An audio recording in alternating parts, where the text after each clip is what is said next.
Alors, ça y est, c'est parti.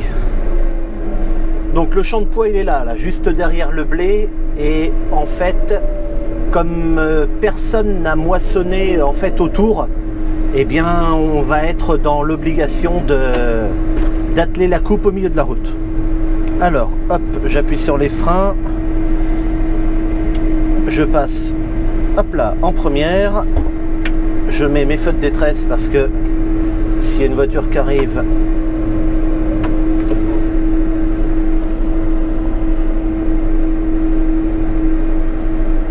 alors faut que je fasse signe à papa.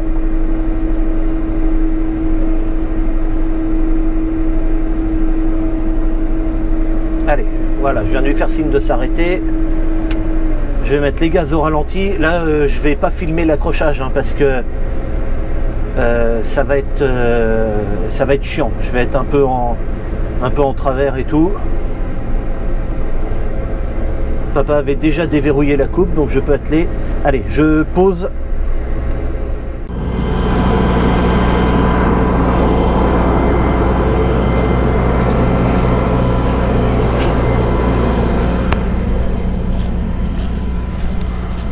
Alors, ce qui se passe, c'est que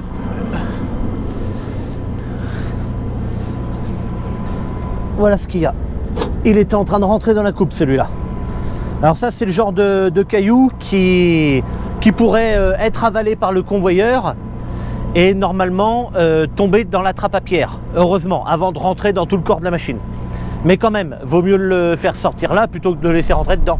Parce que s'il rentre dedans, mais pas trop par où il faut, il peut me casser un des doigts qui est là et puis me tordre.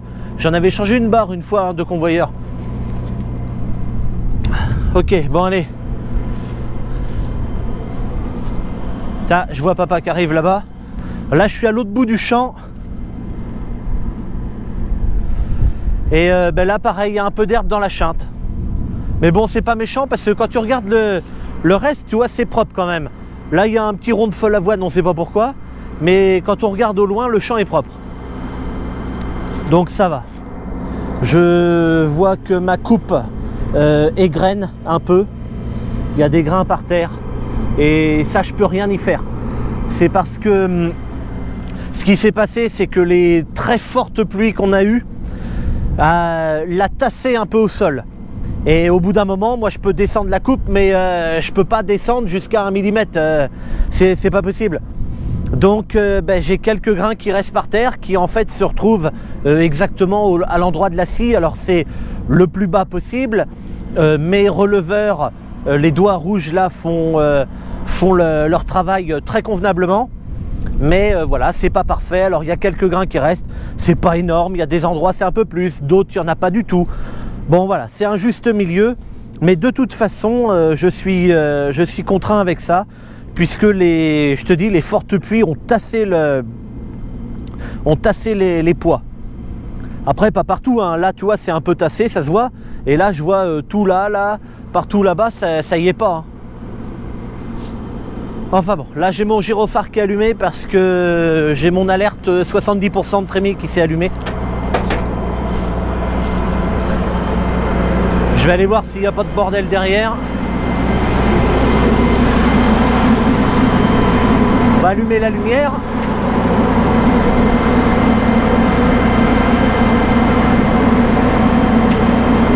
Bon, ça a l'air pas mal.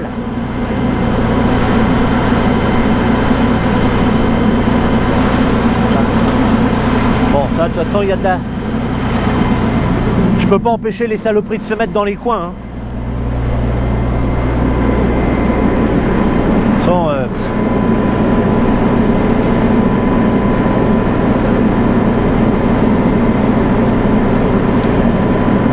Ouais, bon, de toute façon, ça va revenir aussitôt. Bon, c'est très bien. La machine marche bien. Elle est bien réglée. J'ai quasiment rien touché. J'ai mis le réglage poids. Donc, elle s'est réglée toute seule. Sur la culture de poids évidemment, et j'ai juste fermé ma grille du bas puisque mon retour à Auton était tout le temps vide. Et puis j'ai fermé un peu ma grille du haut, et puis de 2 mm, et j'ai mis un peu de vent. Donc parce que tu vois, j'ai des petites saletés là, en fait c'est des gousses, elles sont vides, mais elles ont réussi à passer à travers les grilles. Donc ce que j'ai fait, c'est que j'ai mis un peu plus de vent et j'ai fermé les deux grilles. 1 mm pour la grille du bas et 2 mm pour la grille du haut. Et puis voilà, allez, hop, on remet en route le système de battage. Le broyeur vient de se mettre en route en premier. Hop là, là c'est la partie battage qui vient de se mettre en route. Je vérifie. Oui, ça tourne. J'accélère à fond. Et j'enclenche ma coupe. Il faut que je descende un peu ça.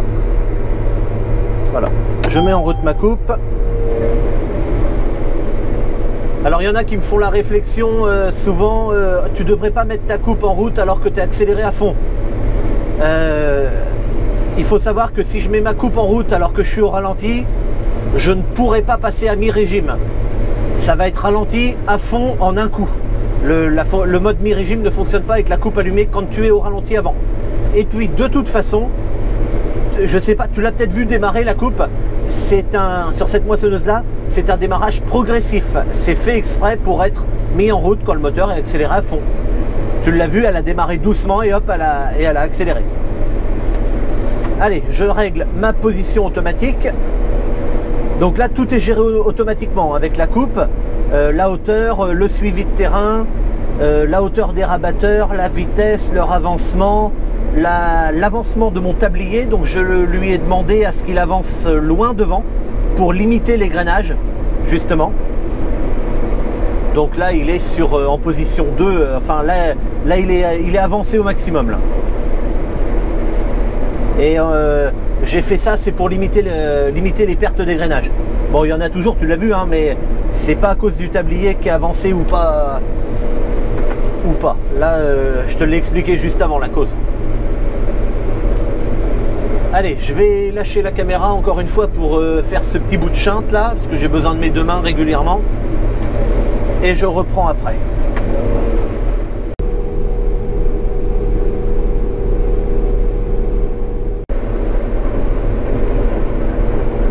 Bon ben voilà, le chant se termine.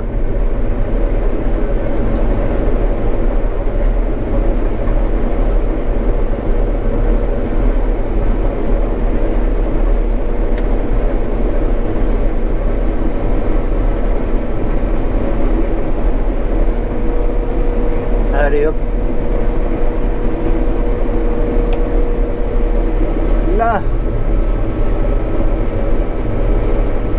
Je vais lever la coupe un peu plus haut. Voilà.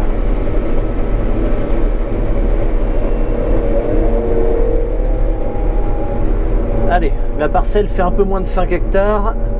J'ai la benne là-bas avec le Newland est remplie, hein. Elle est remplie à fond. Et puis j'ai fait 70% de ma trémie. J'ai ma sonde qui est quasiment dans le grain là. Elle allait sonner d'une seconde à l'autre. Donc là je vais vider dans le Fiat et la Lambert. Je vois qu'il y a un collègue qui passe. Il est en train de moissonner de l'orge. Et là il y a maman qui arrive avec le 4x4 et les gyrophares pour aller dans la deuxième parcelle de poids. Allez, je fais ouvrir la vis. Donc là elle va rentrer dans le champ en fait, puis elle va aller là-bas parce que voilà, je lui fais signe parce qu'elle me demandait où est-ce qu'elle devait rentrer. Parce qu'en fait j'avais laissé le canon dans le champ. Là elle est en train de rentrer au niveau des noyers. Je sais pas si tu les vois là-bas. Et ben le canon était si ouais là-bas, ben il y a papa et j'avais laissé le canon dans le champ, même si enfin il était éteint, mais je l'avais laissé, puis maintenant qu'on moissonne, ben, je le récupère quand même. Forcément.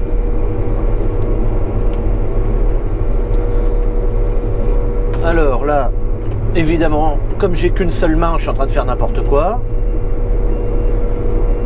Qu'est-ce qu'il faut pas faire pour filmer? Allez.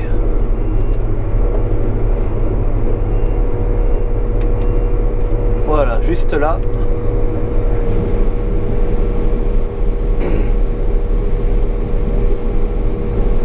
Voilà, sur les roues avant de la remorque.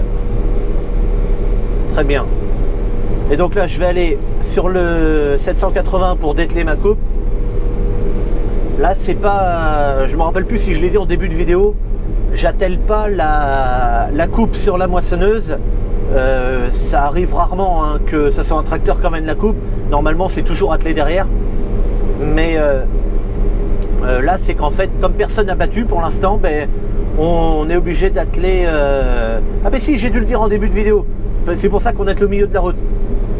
Bon ben là où on va, c'est à peu près pareil. C'est à peu près pareil. Oh, ferme ta fenêtre toi avec la voiture parce que il y a de la poussière. Allez, c'est en train de se vider.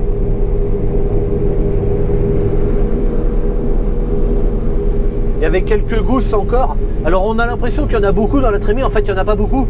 C'est juste que comme c'est très léger, ça va se saquer dans les coins. Et ben on a l'impression qu'il y en a beaucoup alors qu'en fait c'est tout au même endroit.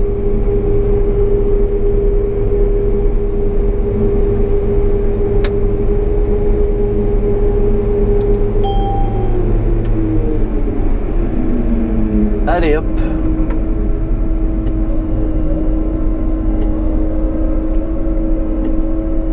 Voilà, je vais replier la coupe, la vis.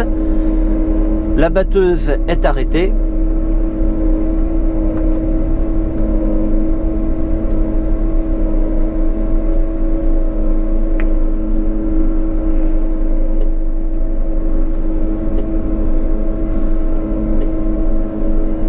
Tu vois que la remorque est pleine là, ça dépasse au-dessus. Allez, on va se mettre au niveau du 780.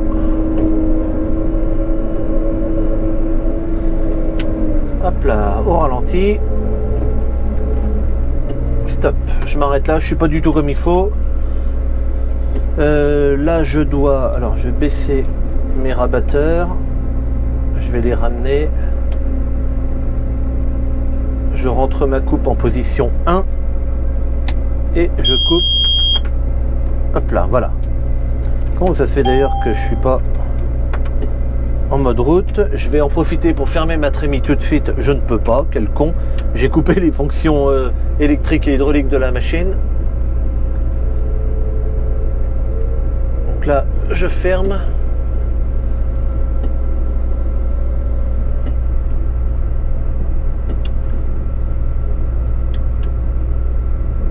Ça y est, c'est fermé.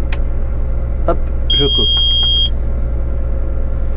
Ok, donc là en fait je coupe les fonctions électriques. Donc ce qui sonne en fait c'est les capteurs de rabatteurs qui me disent qu'ils sont en défaillance, ce qui est normal d'ailleurs puisque j'ai coupé les fonctions. Voilà, et en fait je coupe les fonctions. Papa est arrivé, donc il était en train de le faire pour débrancher les prises électriques. Voilà, donc ça nous a été conseillé à la concession de couper les fonctions électriques et hydrauliques de la batteuse pour débrancher la grosse prise en fait entre les deux. Maintenant que c'est débranché, je peux rallumer pour pouvoir bouger ma coupe et la faire monter et descendre. Là je vais remettre ma caméra, c'était sur la vis. Là c'est l'attelage, donc il va falloir nettoyer parce qu'il y a plein de bordel devant. Et là c'est la caméra arrière. Voilà, il y a juste les petits bouts de diviseur, tu vois. Hop, je sais pas si on le voit très bien. Il y a juste à les replier comme ça. Et puis voilà, allez, je coupe. Ok, donc là je viens de recevoir un texto de ma coopérative. En fait, si tu veux, quand on apporte une remorque, dès que l'opérateur en fait fait sa pesée à vide, en général on n'a même pas le temps d'aller chercher le ticket, que je reçois déjà le texto en fait avec le rapport de livraison. Et donc là, dans la remorque, là, le boule, j'en avais 15 tonnes 800 plus ou moins. Et 14,9 d'humidité, sachant que les frais de séchage commencent à 15, donc c'est excellent. Et quoi d'autre, 1,5 d'impureté. Donc tu vois que en fait ça paraissait beaucoup dans la trémie alors qu'en fait il n'y a que dalle quoi. Voilà, donc c'est très bien. Là j'ai quasiment terminé le champ, il me reste plus que cette petite passée du milieu à faire. Et puis voilà. Plus compliqué à battre ici, je sais pas pourquoi. Ça bourre un peu plus à la coupe. Enfin c'est chiant. C'est pour ça que je filme pas trop dans cette parcelle parce que ça me gonfle là. Ça me gonfle. Et en plus, bon, de toute façon, je ferai pas beaucoup d'images de cette moisson puisque je suis tout seul. Mais voilà, je ferai des images pour la moisson de blé. Là, j'ai plus de temps. Papa prendra le volant de la moissonneuse et puis je pourrai filmer de dehors, ce sera mieux. Ça sera sympa. Voilà, bon, en attendant, moi, je te laisse là. De toute façon, je suis toujours voilà, aux alentours de 14,5 d'humidité. Je finis mon champ tranquillement, il est 19 h. Ils annoncent de la pluie demain, donc c'est pour ça que je voulais battre absolument les pois maintenant. Le colza, ça peut attendre un petit peu et le blé n'est pas encore tout à fait mûr. Donc tout va bien pour les autres cultures. Hop là, j'arrive au bout.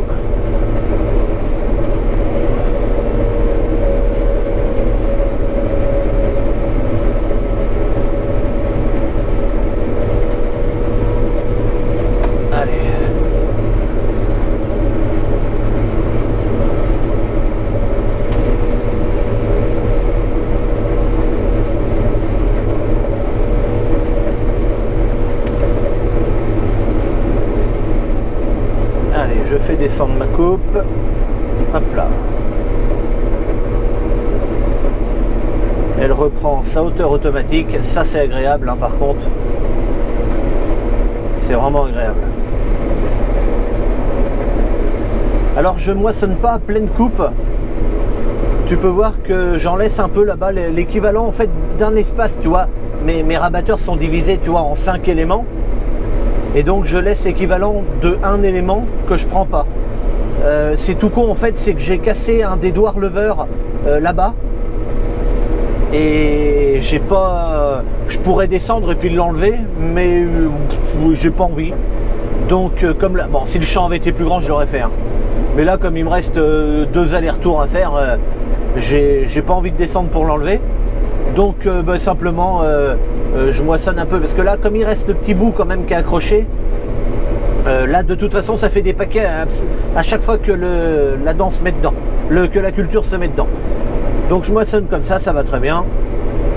Et puis voilà, là aussi le champ était assez propre, un peu plus versé que l'autre quand même. Je pense que la pluie et j'ai plein de passages d'animaux aussi dans ce champ, mais bon, ça c'est pas ça le pire, mais peut-être que la pluie a plus fait tomber cette parcelle-là que l'autre. Bon là j'ai une mauvaise herbe ou deux, mais enfin, quand on regarde le champ comme ça, il est quand même pas mal. Là encore une fois, les 2 trains de pulvé, tu vois, ils sont verts, et l'autre côté pareil. Ah là là, regarde ça, regarde ça. C'est tout boulé devant là. Alors je pense qu'il y a un peu plus d'humidité au niveau du sol. Donc là ce que je fais quand c'est comme ça, c'est que j'avance mes rabatteurs à fond sans relever la coupe. Et voilà. Et donc j'avance tout doucement, mais vraiment doucement. Et comme ça, ça fait avancer ce qui était boulé. Hop, ça y est. Là, je rappuie sur mon bouton de réglage automatique. Comme ça, mes rabatteurs vont reprendre leur place. Et merde, marche arrière. Marche arrière, pourquoi? J'ai appuyé, je viens de te dire que j'avais appuyé sur le bouton automatique, sauf que je me suis trompé et j'étais passé en réglage blé. Donc en réglage blé, c'est plus haut pour moissonner, donc ça allait pas. Là je viens de repasser en poids et effectivement ça ramasse mieux. Voilà, donc pour les réglages automatiques, en fait j'ai 4 réglages. Il y en a un qui me sert quand je relève ma coupe à fond, et plus 3 autres, un pour les pois, un pour le blé, un pour le colza. Et celui du colza, généralement, c'est le même pour les tournesols. Donc, oh, bon Dieu, ça m'énerve. Ça recommence. Eh ben non, il n'y a pas moyen. Hein. Putain, c'est vraiment casse-pied. C'est vraiment casse-pied. Bon, ça va quand même.